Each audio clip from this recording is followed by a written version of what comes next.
Tanghid.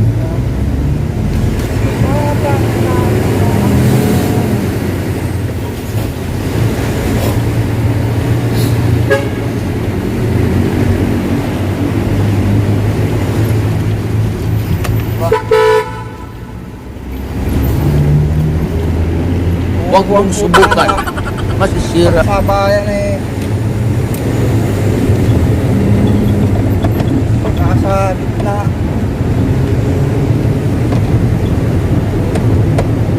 Pakaliwag pa rin sa parada.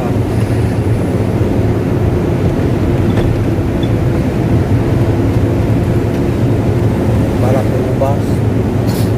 So ito yung mga tinatawag na walang pakialam sa kapwa driver niya. So si Buddy na nasa bandang kanan ko, so dapat padiretso siya. Ako naman ay nasa bandang kaliwa. Talagang turn left lang kami lahat. Lahat ng pakaliwa, nakapwesto sa kaliwa. Si Buddy, yung nasa unahan ko ay nakapwesto sa kanan. So dapat diretso siya. So ang ginawa ni Buddy, bakit gano'n naman Buddy ang ginawa mo? Nakakaliwa ka pala, bakit pumesto ka sa gitna? Yun, muntik pa tayo magsalpukan. So basta ingat-ingat ka na lang lagi Buddy, huwag namang gagawin sa ibang driver din dahil maling-mali yung ginawa mo.